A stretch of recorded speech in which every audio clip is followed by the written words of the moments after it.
Kamusta mga kaligtas? Sa video na ito ating tatalakayin kung anong taon at buwan isinilang si Jesus. Kung meron ba talagang eksaktong petsa ng kanyang kapanganakan? Umpisahan na natin. Hindi ibinigay sa Biblia ang eksaktong araw o maging ang eksaktong taon kung kailan ipinanganak si Jesus sa Bethlehem.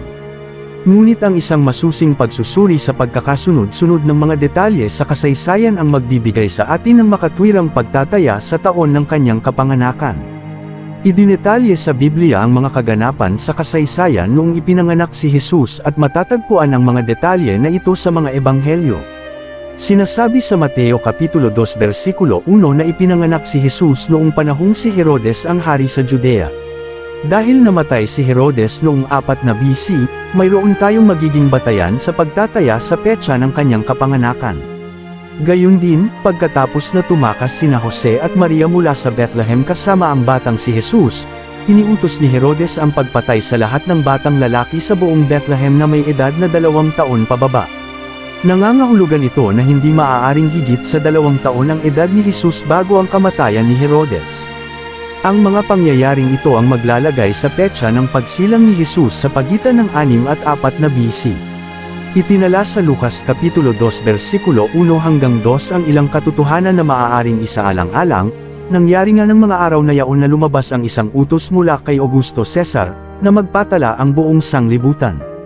Ito ang unang talaang mamamayan na ginawa ng si Quirinius ay gobernador sa Syria. Alam natin na naghari si Augustus Caesar mula 27 na BC hanggang AD 14. Si Quirino ang gobernador ng Syria ng parehong panahon at may tala sa kasaysayan ng isang census kasama ang Judea noong humigit kumulang 6 na BC.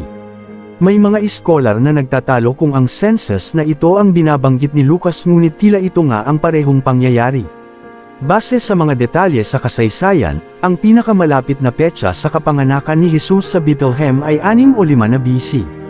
Binabanggit ni Lucas ang isa pang detalye tungkol sa buhay ni Jesus, at si Jesus din, nang magpasimula siyang magturo ay may gulang na 30 taon, na anak ayon sa sinasapantahan ni Jose, ni Eli, Lucas Kapitulo 3 versikulo 23. Inumpisahan ni Jesus ang kanyang ministeryo sa publiko halos kasabay ng pagmiministeryo ni Juan Bautista sa ilang at ng pag-uumpisa nito ng ministeryo sa publiko. Nang ika-15 taon nga ng paghahari ni Tiberio Cesar, na nooy gobernador sa Judea si Poncio Pilato, at tetrarka sa Galilea si Herodes. At ang kanyang kapatid na si Felipe ay tetrarka sa lalawigan ng Iturea at Traconite, at si Lisanias ay tetrarka sa Abilinia. Nang kasalukuyang mga pangulong saserdote si Annas at si Caiaphas, ay dumating ang salita ng Diyos kay Juan, anak ni Zacarias, sa ilang Lucas Kapitulo 3 versikulo 1 hanggang 2. Ang tanging yugto ng panahon na tumutugma sa lahat ng taong ito ay sa pagitan ng AD 27 hanggang 29, kung si Jesus ay nasa 30 taon ang edad noong AD 27. Tumutugma sa pagkakasunod-sunod ng mga pangyayari ang 6 at 4 na BC bilang petsa ng kanyang kapanganakan. Maaaring si Jesus ay humigit kumulang sa 32 taong gulang noong kanyang simulan ang kanyang ministeryo halos kapareho din sa humigit kumulang sa 30 taong gulang. Anong buwan ipinanganak si Jesus? Ang tradisyonal na petsa na ika-25 ng Disyembre ay nakaugalian mahabang panahon pa pagkatapos ng bagong tipan.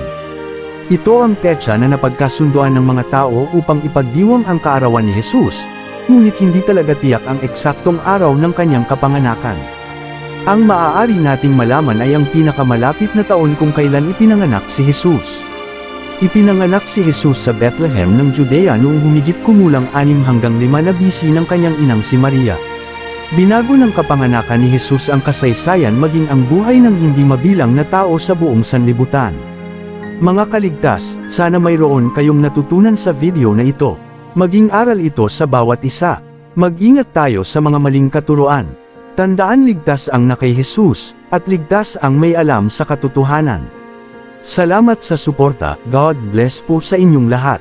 Patuloy pa natin palakihin ang ating pamilya, at paramihin pa ang mga mananampalataya kay Heso Kristo. Please continue to like, follow and subscribe sa ating YouTube channel, Facebook page at TikTok account. God bless and keep safe mga kaligtas.